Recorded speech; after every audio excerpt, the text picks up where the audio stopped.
It's time for the Unexplained News. Extraterrestrials, time anomalies, dimensions, remote viewing, UFOs, UAPs, and USOs, ghostly encounters, abductions, Bigfoot, and more. Your end of the week news source for everything unexplained. Here is your host for the Unexplained News podcast, Margie K.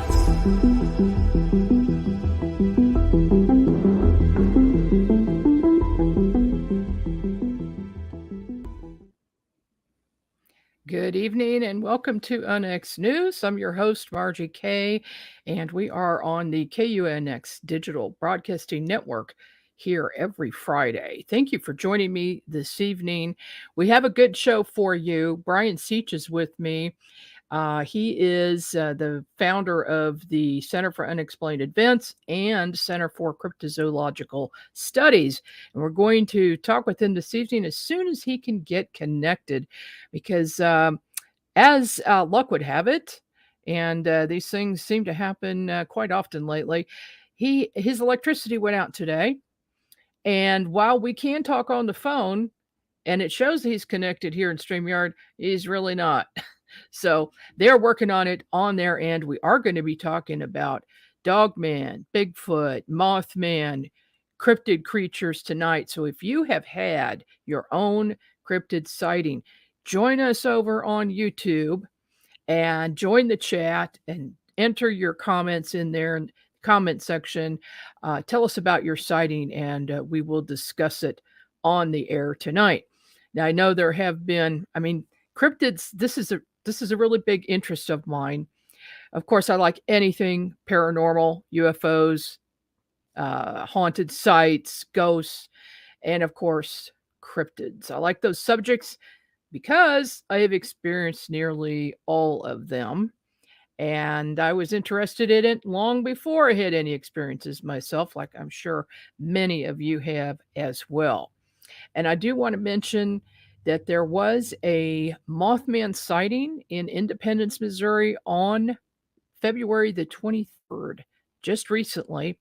A woman was in her backyard and she saw a flying humanoid, all black, with wings and bat-like wings, flying very close, within a few feet of her, actually, and only a few feet off the ground. She has had other sightings, but this is the most recent one.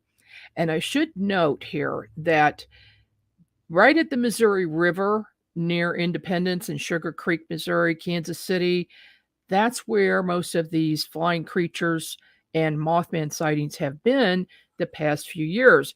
And this is going back to about 2011 when a lot of sightings started. So, and now, although there were a few before that time in this area, the Kansas City, Independence, Eastern Jackson County area really stepped up with sighting reports of these cryptid creatures just from that time period, from starting about 2011, big time. So I've had a number of sightings. I've talked about a few of them before on this broadcast, and I'm really looking forward to talking to Brian because he's a real expert on this. And so I'm hoping that he can get connected. So we're still waiting for him. If you've had a sighting, go ahead and mention it in your comment section. In the meantime, I'm going to read Brian's bio to you. Brian Sich is a researcher and investigator of the Unexplained and founder of two research groups, the Center for Unexplained Events, CUE, and Center for Cryptozoological Studies, known as CCS. Brian has appeared on Monsters and Mysteries in America, on Destination America, a national cable channel. He was featured on the independent film Mountain Devil, The Search for Frank Peterson. He was an extra in the Mothman Prophecies movie filmed in Pittsburgh and has also appeared on various internet radio shows. Brian is a member of the Butler Organization on Research of the Unexplained. He's a former member and investigator of the Mutual UFO Network and the Pennsylvania Bigfoot Society. Brian co-wrote articles for the Creature Chronicles column in the Hancock County Courier in West Virginia from August to November of 2013. Brian was also a co-instructor for the first ever cryptozoology class at Eastern Gateway College in Steubenville, Ohio. If you've had an encounter or sighting in Pennsylvania, Ohio, or West Virginia, please contact Brian at Center for Crypto Studies at gmail.com. So that's Center for Crypto Studies at gmail.com if you are in that area. Now, of course, if you are in the greater Kansas City area, the western part of Missouri, or actually Missouri in general, if you've had a sighting, then I would like to know about it and we can discuss that. And you would just file a report with me. My email address is margiek11, 1111, so 2 11s at gmail.com. Of course, you can always send me questions about anything, comments, if you want to talk about the show, if you want to submit something to the show, that's fine. I would enjoy having your feedback. So it's margiek1111 at gmail.com. Oh boy. So Brian looks like he cannot get in. I'm hoping that he does get that straightened out. In the meantime, I guess the best thing to do is to talk about some cryptids. Okay. So some of the cases I've worked on. Now, many of you know that I have been an investigator for some time and that I've had my own sightings. And one of the things that, a more recent event is a place called the North Farm. And we've named it that. It's not its real name. It's kind of like a Marley Woods area where the people involved, the homeowners, don't want the public to know about this. But enough strange stuff started happening that they did file a report with MUFON, and I've been investigating along with a couple of other investigators. And what we found is that this is one of those hot spots where everything seems to happen. We're talking balls of light, and not just tiny ones. Of course, they have those, but also gigantic ones that are 30 feet in width. And in one case, a ball of light came down to this woman and her daughter who were standing in the yard and came down to the ground, kind of exploded and then dissipated. But it left this brown, sticky substance on the ground in a half moon shape right in front of the woman and her daughter. But this brown, blacky, sticky stuff also got on their feet. It was covering their feet. Now, they were each wearing like thongs or something like that, so their feet were exposed. So right after that happened, this was in the middle of the afternoon, they went inside and she ran some hot water in the bathtub and soap. She said she had to scrub to scrub their feet and get this stuff off. And it took quite a while. It took about 20 minutes to get this stuff off. We did take samples of it, both from the yard. And after she drained the bathtub, this sticky substance was left in the bathtub. So she scraped that up and she put it in a plastic bag, which is really smart.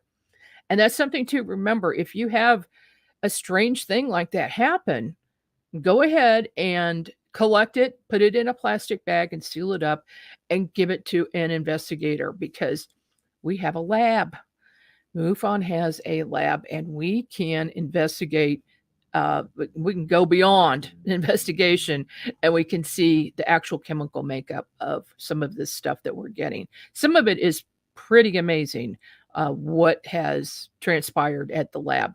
And the MUFON lab actually takes specimens from around the world. Other countries send their things to the only MUFON lab in the world, and it's in Missouri near St. Louis. So that's a really good asset to have. But the one test of this substance showed that there was a cleaning chemical with it. So I'm thinking that that's the sample from the bathtub where, she was using soap and she obviously used cleaning chemicals to clean the bathtub at some point. So that doesn't surprise me. But the testing's not done. We don't know what it is.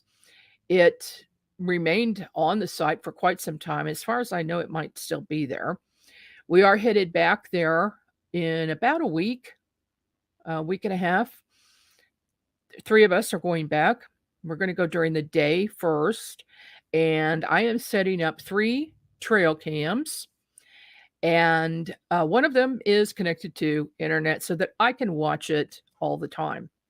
And oh, looky here. It looks like Brian Sich has made it. I don't see his pretty face, though. Brian, are you with me? Yes. Can you hear me? I can barely hear you. Okay, wait one Let me second. turn the sound up on my end and see if that might be it. But we have no picture. Is that no video on your end? Yeah, I don't see my picture. Well, I see my picture, but Yeah, as long as I can talk to you, that's fine. Yeah, As yeah. long as you can hear me, that's awesome. I'm just happy that we were able to get you so we Okay. can. So I did your introduction, let everybody know who you are, and I'm so glad you could join me tonight. Oh, I was looking forward to it. Sorry about what happened. Our lights were off for 4 hours, and as I was talking to you, they just came on at like 20 after 6, and I had to redo my computer and everything. And at least I can talk to you. Yes. Well, that's the important part. So I'm still going to tell people to go to YouTube to make a comment or a question or tell us about your sighting if you've had one. So, Okay. Brian, what got you interested in cryptozoology? Well, basically, I grew up in the 70s as kind of like a sci-fi geek. I would read all the UFO magazines, and as you probably know, like UFO Report, things like that. And Mhm. in some of them, there were actually reports of Bigfoot in conjunction with UFOs. So that's kind of like the slippery slope leading me to research everything, including Mothman and all of the winged entities. That's always always been one of my passion has been the Yeah. winged entities. Yeah, me too. Because once you see one, you just have to know what it is. So have you seen one yourself? No, I haven't seen anything. I mean, I've Oh, researched these things for years, so we've okay. never seen a dog man, never seen any kind of cryptids. We've heard some things, had maybe some interesting things with Bigfoot, but we can't 100% sure say they were from Bigfoot. We can't because we didn't see it with our own eyes or catch it on Right. recorder or anything. Right. Um, but you have gotten evidence with Bigfoot prints, right? Well, we actually found a print when we were with the PA Bigfoot Society, and I think it was 2002 up on the Chestnut Ridge. There was actually 2 of them. There was one small print, about 7 inches, and one bigger print at 14 inches. Now the gentleman who was with us, Denny Callisti, he took the cast of those prints, and they were right next to each other. But there was only one. It was a cold November morning, and we went up there, and um, we happened to see there were some leaves on top of the print, so I picked up the leaves, and we saw two prints. Now again, we can't say they're Bigfoot. We always say you can't say it was Bigfoot unless you actually saw the Bigfoot. So, but they were kind of Right. human looking, and but that's been all that we can even say that maybe close to resembling what a Bigfoot was. Yeah. Now I did grab a few pictures off of your Facebook page. Okay. First of all, we've got this really nice logo. I like that. Yes. Yes. Got a little bit of everything there. Yeah, and that's what we do. We do. People think we were just a Bigfoot group, and no, we wanted to say, hey, no, we're also a cryptozoological group. We research all those great characters on that slide there. How many people are involved in your group? We have about 10 members, Okay, 10 that go out with us and are affiliated with us. Yeah, that's a good number. small group. Yeah, And I assume everybody has their specialty. yeah. We have um, well, I think you know one of them, Fred Saluga. You know Fred Oh yeah. from MUFON. Yeah, he's one of the members. He's Oh, a former okay. law enforcement. Still in MUFON today, has investigated thousands of cases Mm-hmm. of UFOs, as you have. Um, we have a professor, Dr. Paul Johnson. He's a member of the group. He's a longtime UFO and Bigfoot researcher from Pennsylvania. And then we have some outdoorsmen and things like that. So we have a nice mesh of people. So I'm just going to run through a few pictures here. Can you tell me what we're looking at here? Yeah, that's our friend Dave Rupert. He's one of the outdoorsmen we're talking about. In that picture here, there was that was a carport. If you see Dave, that's a hard pack, like it's a soil, but it's really hard pack. So Mm-hmm. this lady heard a banging on her door. It was about 2 or 3 in the morning, and she came out and she saw these prints. There was also, I think, where his foot is. If you see how wet it was, that was another print. So Dave was able to get over there that next afternoon, and he was able to cast the print. It came out decent. It came out really thin because, again, it's in hard pack, so it didn't go down very far.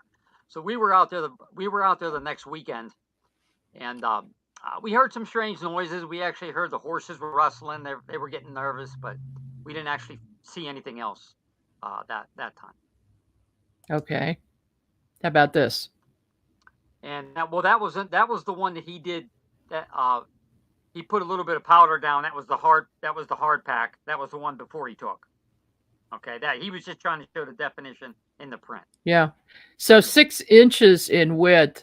That's way too big to be a human print.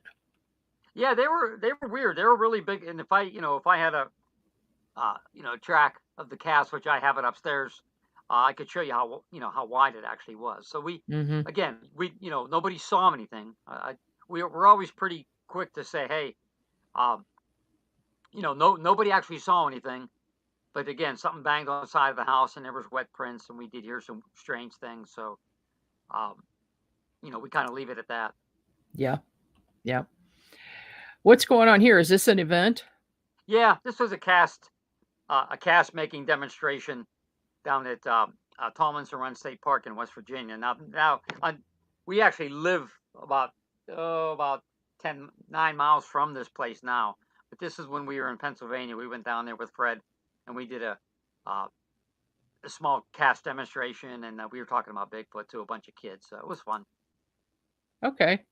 Now, are these practice casts, or are they the real thing?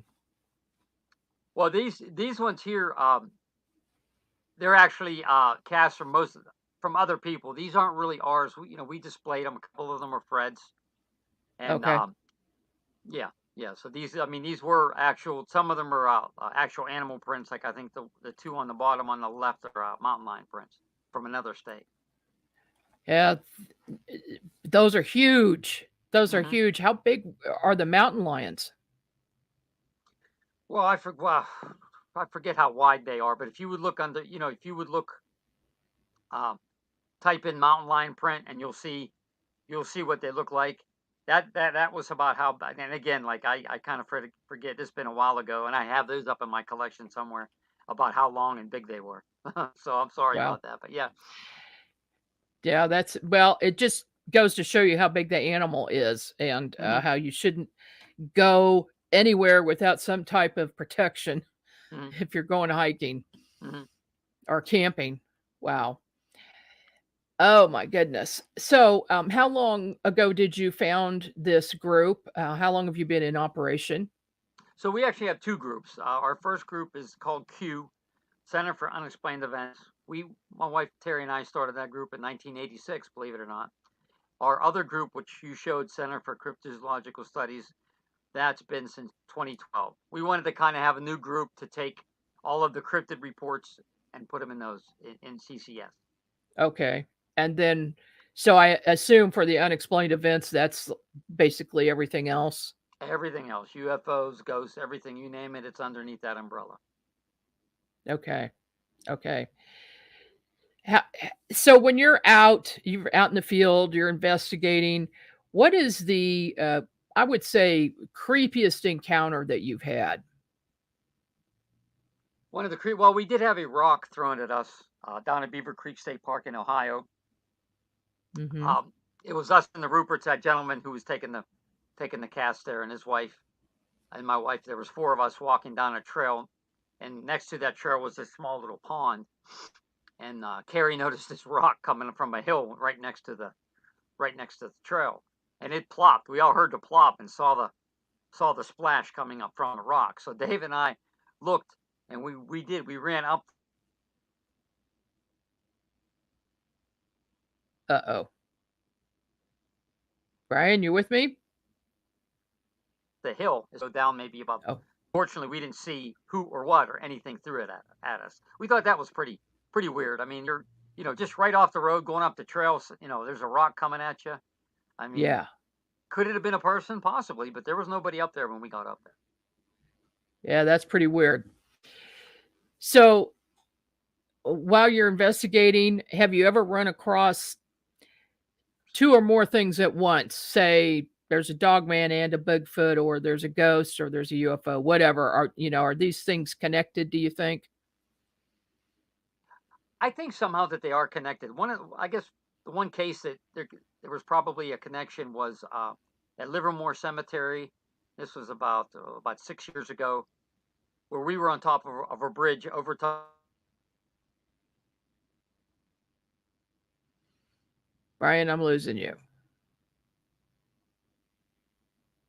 Top of the, there's a river. Hey, nice. Hey, Brian. Brian, your can you hear me now? connection is cutting out. Yeah. Your connection's cutting out. Do you have a way to get close to your router for a better connection?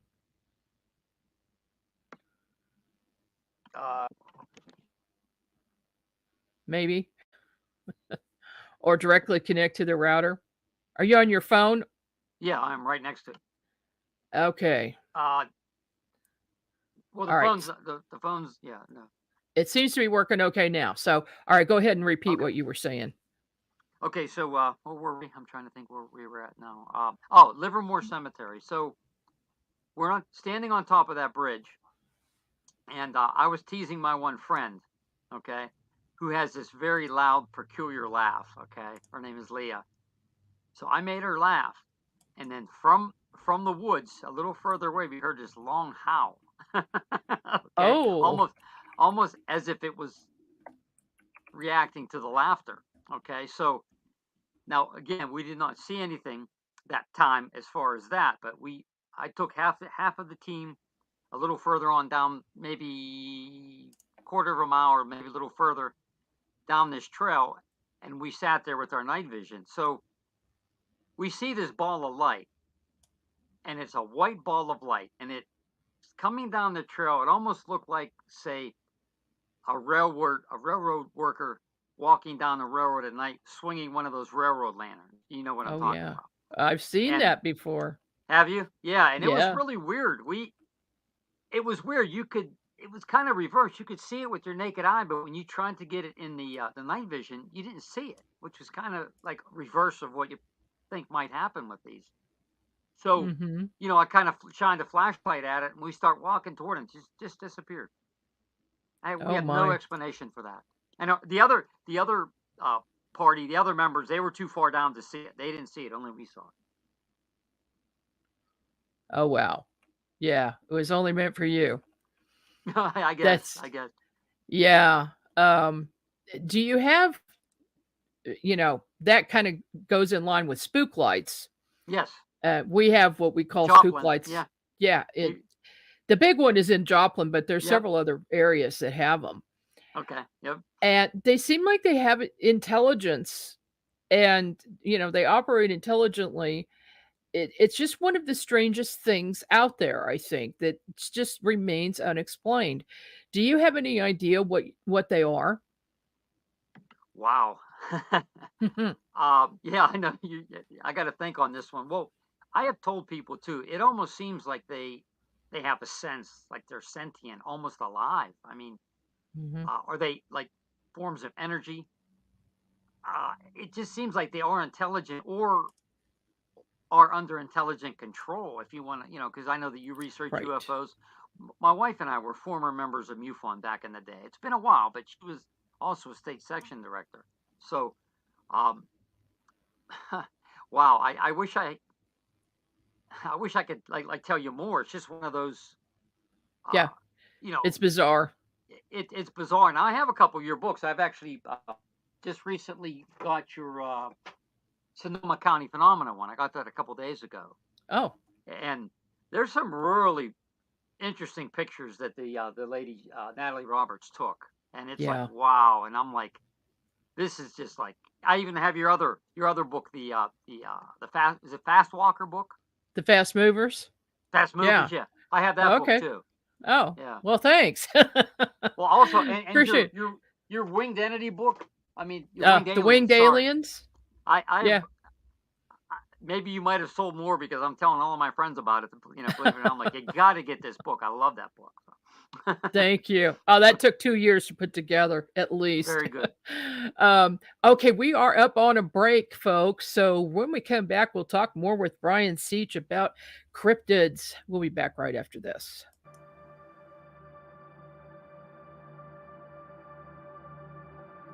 Unlock the mysteries of the spirit realm with the new book, Meeting Wallace.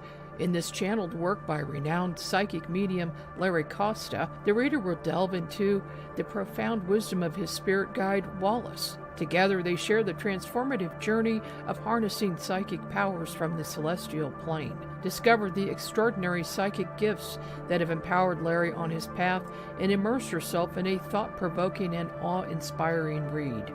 Meeting Wallace is a groundbreaking endeavor, and it is a perspective seen through the eyes of a spirit guide. Discover the wisdom of the spirit realm alongside actual photographs of ghosts and spirit guides. Get the book Meeting Wallace by Larry Costa at Amazon.com.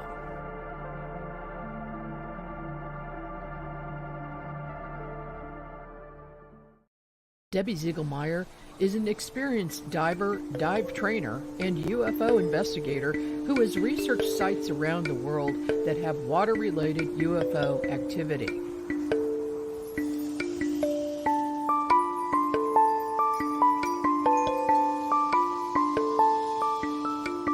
We now know that even the Pentagon admits that there are unknown objects in the skies and underwater around the world.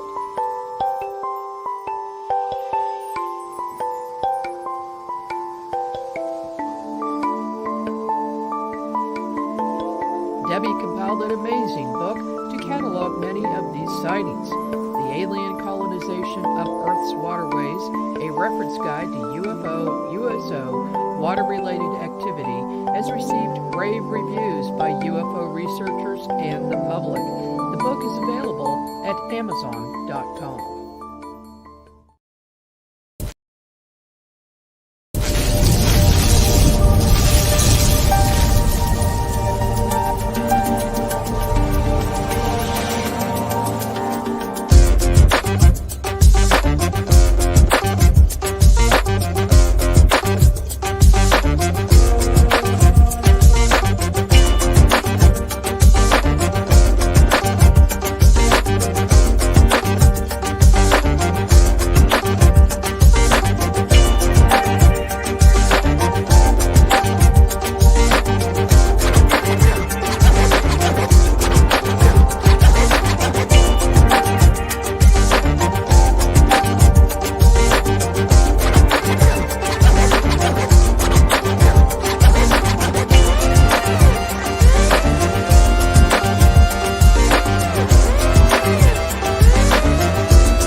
And we're back. This is Margie K with the Next News, and we're talking today with Brian Sich.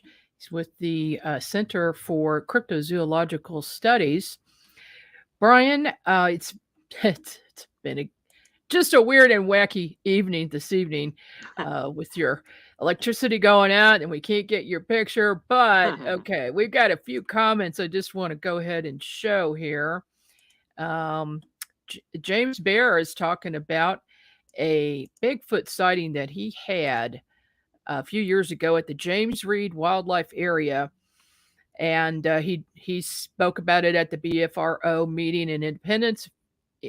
And this happened and also he saw a giant bird, several giant birds, not just one, but several in the 1950s along Brush Creek in Kansas City.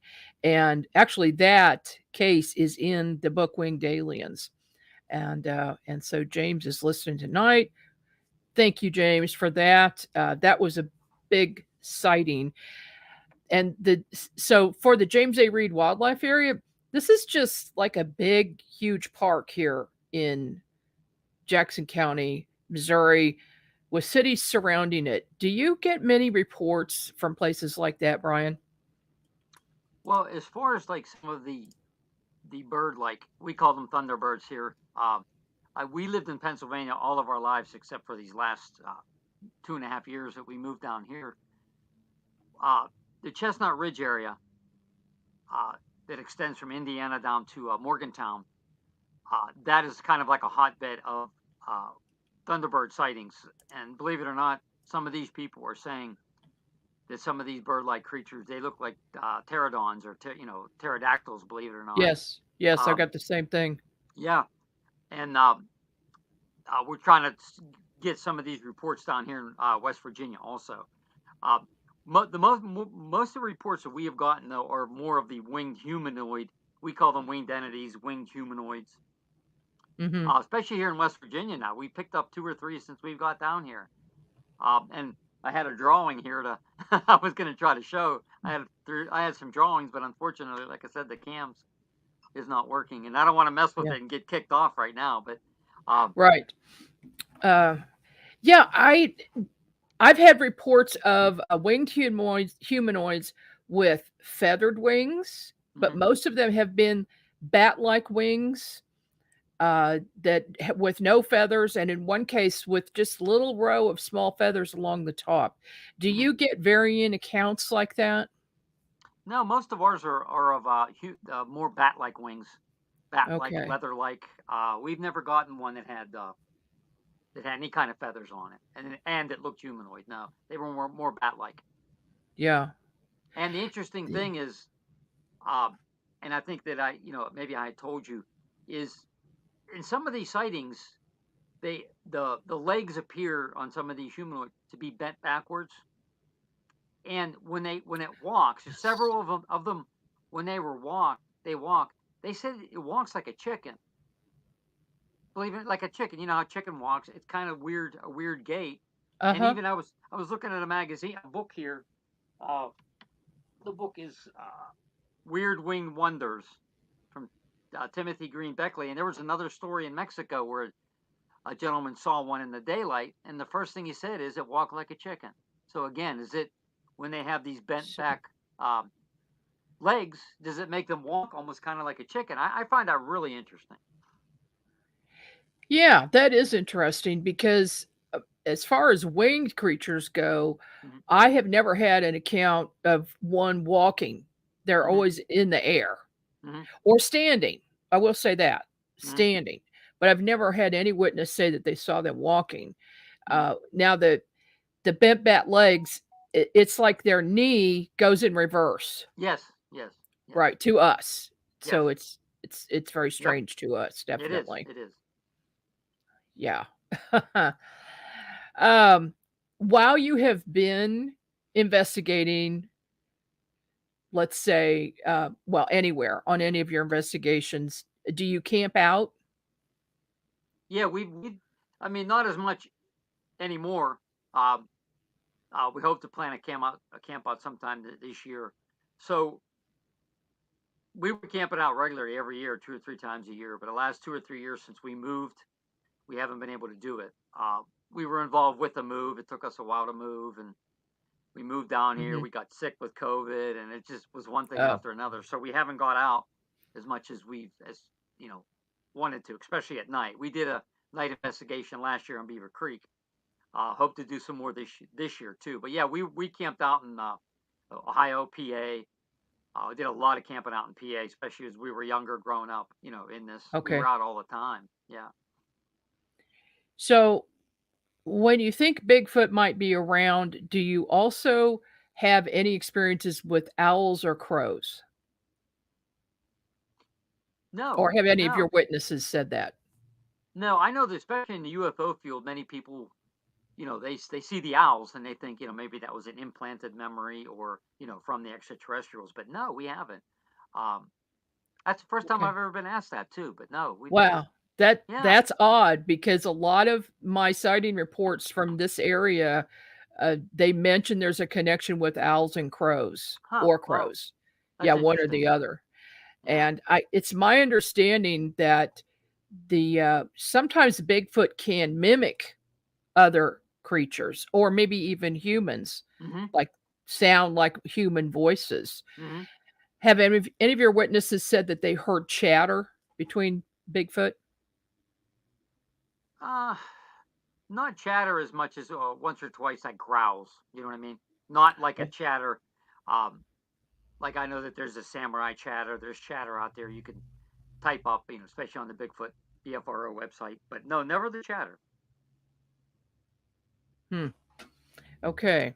Got a question in the chat. Do you think a UFO sighting with Bigfoot, Mothman, orbs, Native American apparitions in conjunction with a portal would cause the initiates to be familiar with each other?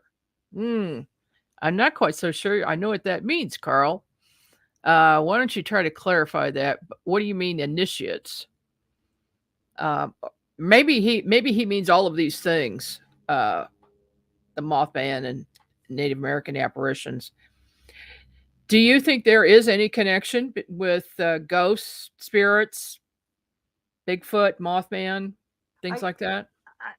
I do think that there's somehow some kind of a connection that maybe they're not 100% connected, but certain aspects of some of these things could be connected.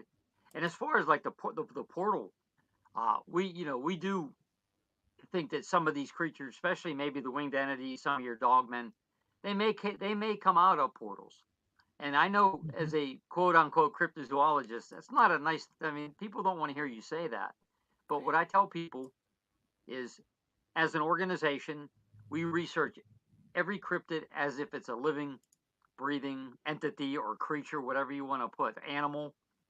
Um, but that does not necessarily mean 100% we believe it is. But I believe you have to start out, and that's scientifically, right? You're trying to get Mhm. scientific proof. You're trying to get maybe hair samples, scat samples, footprints, uh, maybe where it interacts with like tears trees up, bends bows, things like that. Not that I'm 100% sold that Bigfoot does that, but you want to try to bring out something substantiated to show that, hey, this is a physical animal, but there's something else to it. I think there's a piece of the missing puzzle in the Bigfoot phenomena. I've always believed that.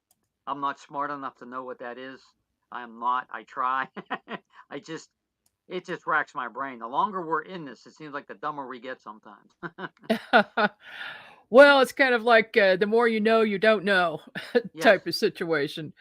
I remember 40 years ago, I thought I was going to solve all these questions and have all the answers. And no, still working on it.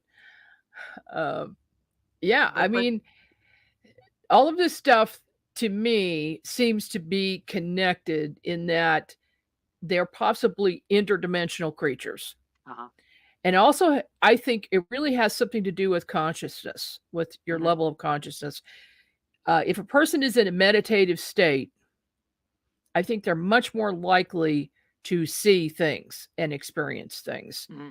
than if they're in a heightened state of awareness and ready to jump at any moment. That's a whole different level of consciousness. And those people don't seem to have these experiences. I mean, look at the TV shows where they're monster hunters, okay? Uh-huh.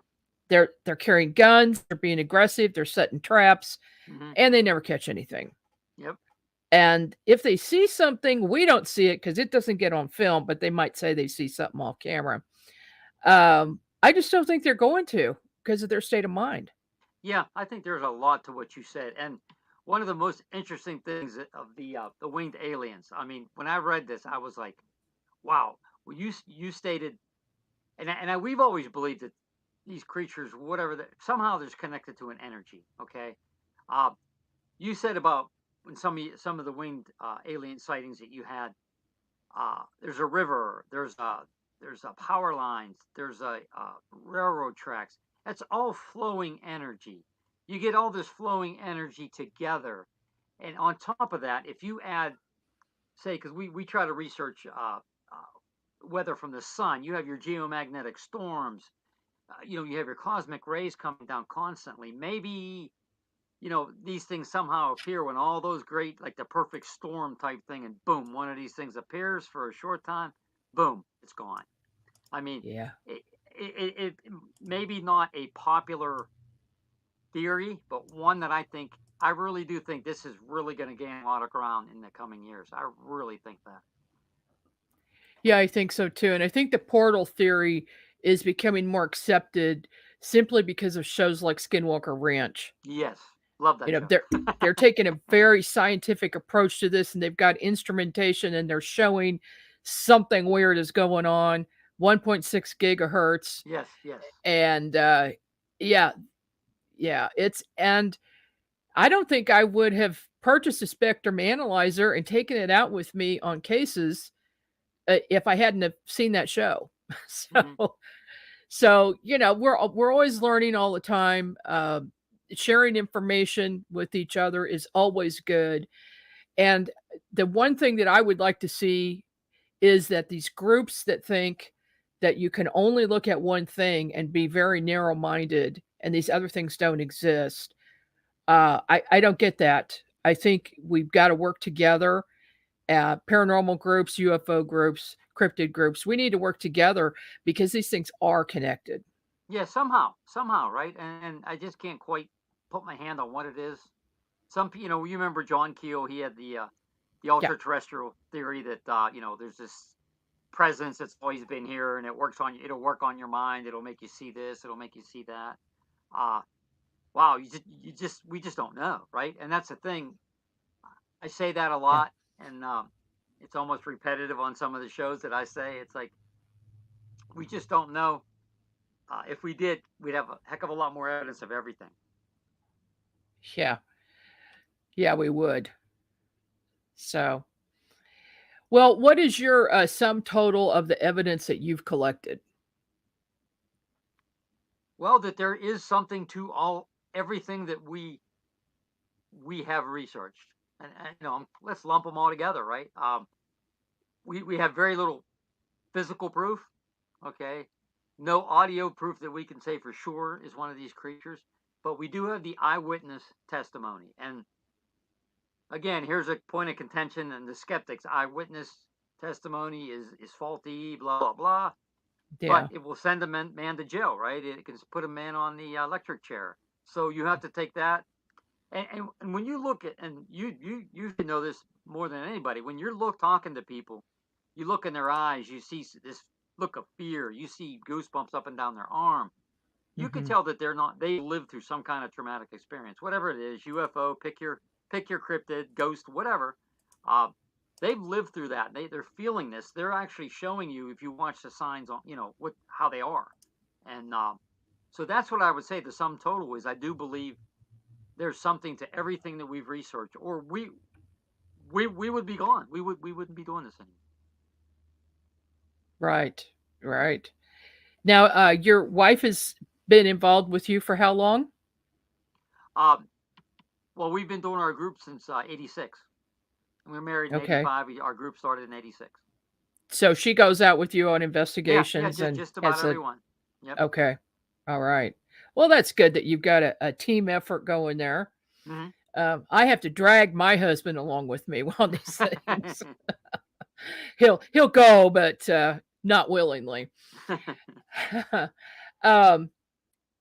back on the owls for just a minute, because Mhm. I've had several cases with strange owls, and also with disappearing people uh, during or just after investigation, or when I'm headed home from an investigation. I'm usually with another investigator or in the car. Something strange always seems to happen on the way home from an investigation, like a car that's right behind you and then all of a sudden it's disappeared. Mm. Or we stop at a gas station and there's a man standing there and then he disappears in thin air. Hmm. What do you think that's all about? And have you had any experiences like that? We have not had, I think they've coined that term, the hitchhiker effect. Have you had anything follow you home? Yeah. Luckily, we haven't, and I'm glad. I don't need any men in black sitting outside my house. But I know we have talked to some people who had that. Uh, there's weird people like, not really men in black, but just people kind of stalking them. There's something strange things would happen to their phone. They would hear background echoes like somebody listening in. That's never happened to us. Oh, And oh. if anybody's listening, don't do it to us. But um, They'll do whatever they want. I know Oh yeah. we're like we always say we're low on the totem pole. We just do our thing. We're not, we're not going to make any. I don't believe make any of this massive discoveries. I think if we can somehow put our little piece of the puzzle to everything, I think we'd be happy with that. Okay, we've got a question here from Frugal Rock. Could you guys speak on werewolves? Margie, you mentioned that they are commonly experienced in astral projection, but you also said you saw one in your room. Uh, yes, but I'm going to let Brian start here. What do you know about werewolves? Yeah, we call them dogmen. We've been researching Yeah. since 2004 on the dogman subject. We have about maybe 15 reports uh, Oh, out of 2 states. Now that's when you figure 2004 to now. See, we don't get a lot of them. Okay, we are going to be doing one here that we talked to the gentleman. It was up in Butler County, Pennsylvania, where there was a multiple eyewitness sighting of one of these creatures. We're excited about this one. There was about 4 mm, people around the campfire, and they saw this thing. It was over a bucket of feed, which they had just outside of the fire ring.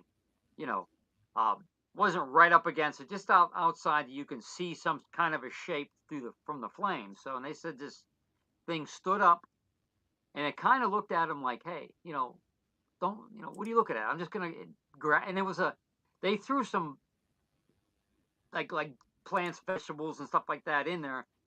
Just they were going to get rid of them or something. This creature grabbed that thing and it just walked off into the distance. And the next day they found there was nothing left in the bucket. It was banged up a little bit. So whoa. when the gentleman opens up his camp here sometime in April or May, he invited us up, and we're looking forward to talking to those people. We're going to try to get all 4 of them up there. So, but yeah, we've had others. Okay.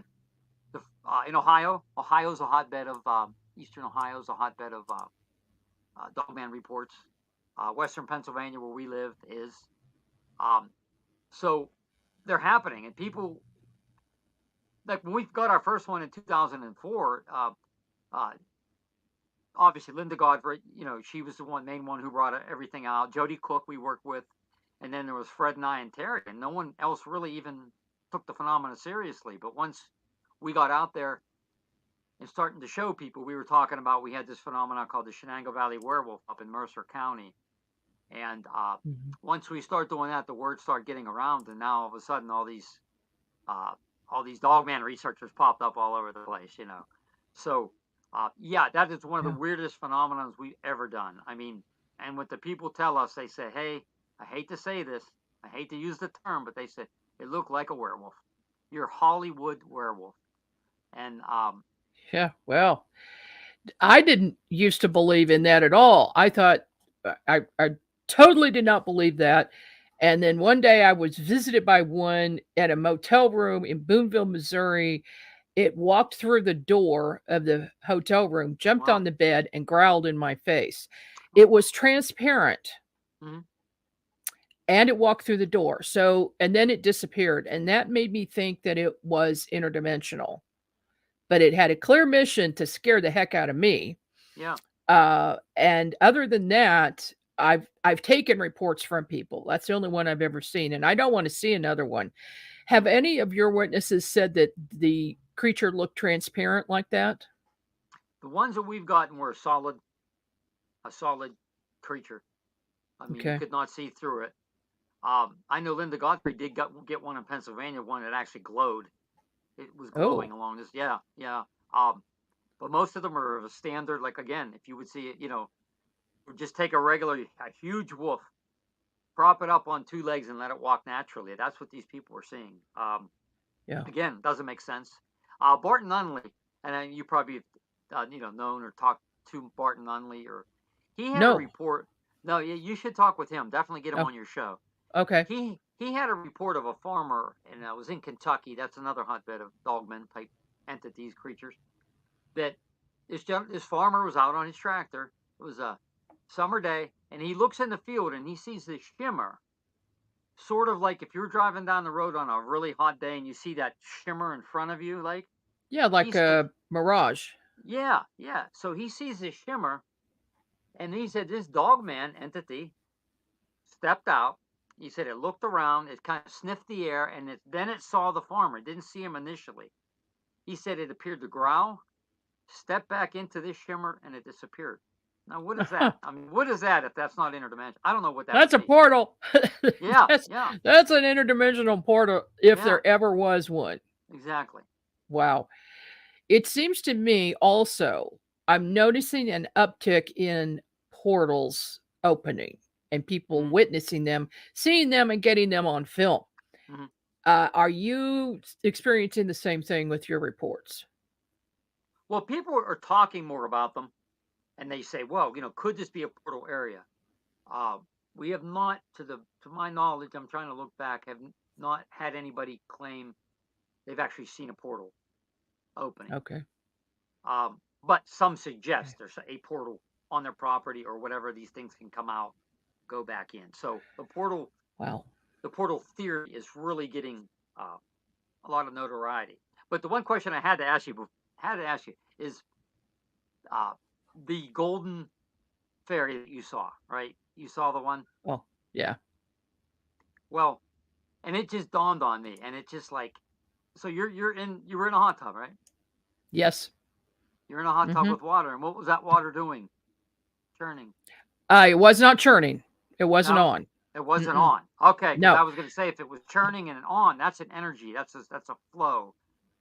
That's an energy. Yeah, it Could is that an have? energy. True. Yes. I think what triggered it though was my thoughts, Okay. because what I had been thinking about was I wonder how these creatures are appearing and disappearing, and could it be portals? And that's boom when that portal just opened and that fairy came out, went across. Um, yeah, that was a message that they were showing me physically how Because when it I read works. that, it was funny. You'll like it. When I read that, I couldn't wait to show my wife Terry because she saw a ferry down towards Beaver Creek, which we have another friend. Her name is Leah, and she's a psychic sensitive medium and like one of the best. I mean, oh my God. Ah, She has seen them several times. And she says several times she'll see a little flash and then see them. Not all the time. Several times she'll see which kind of looks like a flash, and then she'll see them and then they're gone again. So I was like, I oh, told her, and I'm like, yeah, that's like one of my favorite books. I'm so glad about it. I'm gonna talk to your wife. Yeah. Yeah. Yeah, I do want to talk to her because I have a map on winged cryptids, Hmm. including fairies and everything, a Google map that I'm working on. So I Okay. really like to talk to her about that sighting and get that on there. Okay. So yeah, golly, I can't believe how time flies. Brian, do you have any events coming up? Any books? Anything you want to talk about before we have to go? Well, we have our we co-sponsor Q co-sponsors the Butler Paranormal Conference. It's the longest running conference in Pennsylvania. Okay. That'll be April 30th. And no, excuse me, April 27th. Yeah. And then we're starting our very first the West Virginia Northern Panhandle Paranormal Conference. That's a lot to take in. That'll Oh be in wow. Brook Hills Park on May 4th. And it's our first time ever that there's been a paranormal conference in Brook County. So we're excited about that. Which is Well, send me. we live in Hancock County. It's the county right below us. So Okay. Send me that info and I'll put that on the Next Network event page. okay, thank you. So thank you so much for joining me tonight. And I'm sorry that you had all those technical difficulties, but maybe we'll get you and your wife on next time. Okay. And we should not have problems next time. Everything that could go wrong did today. So. Oh yeah. My computer decided it was going to shut down on its own today too. So, Okay. That's you see just what I mean? Yeah. kind of par for the course. But, all right.